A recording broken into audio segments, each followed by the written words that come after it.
So the story we're catching up. I'm thinking to mention a little of the professional side, which actually was very important back then, 1990, 96. Starting from 2001 to 3, it lost any relevance. I'm just reading and writing and recording silly things here now. But in the 90s, it was busy all the time. And indeed, I was doing the other crazy disco, philandering, and whatever I mentioned. But the main preoccupation was with doing tours, doing travels, making money, which felt good.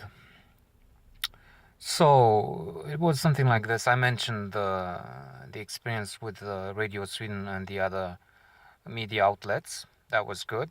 That was a good start.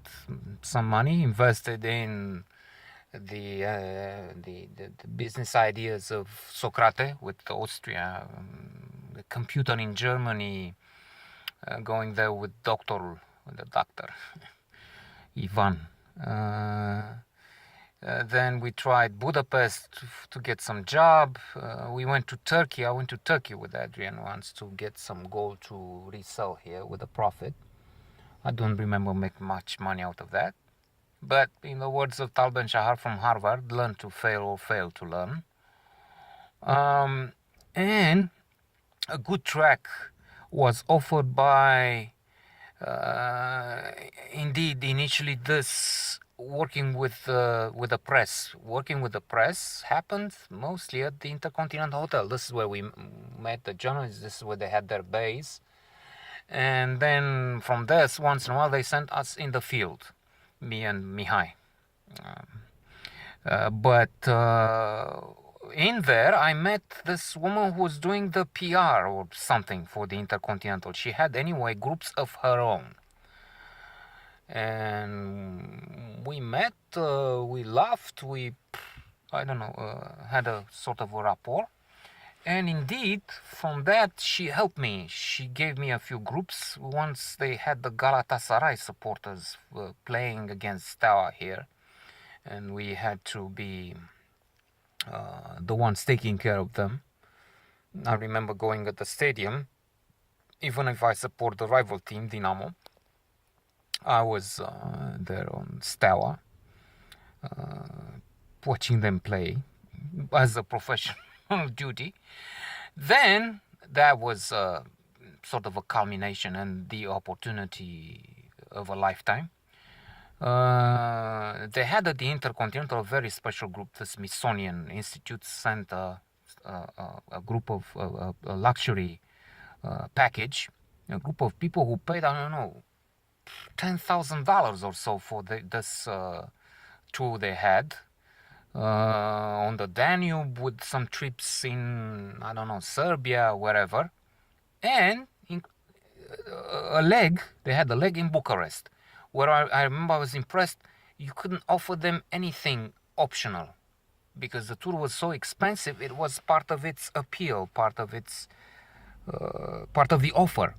You don't have to pay for anything. Everything is included, from porters to anything, any possible trip you can imagine, or something like that. And indeed, we did I don't know, Snagov, something here in Bucharest, the city tour anyway, obviously. And it was paid not optional, not by clients as we generally did, but by the tour operators. And I was also overwhelmed to see these people gathering in saloons of the Intercontinental Hotel, in the big rooms they use for conferences, and indeed the conference hall, and have specialists, 3 of them, or who were in the package. They were going with the group, showing an expertise that left us with the mouths opened, because they knew not history. They knew the history of of periods. There were specialists. One in, I don't know. I'm just saying, in the history of the Middle Ages. Another one knew the ancient. It was it was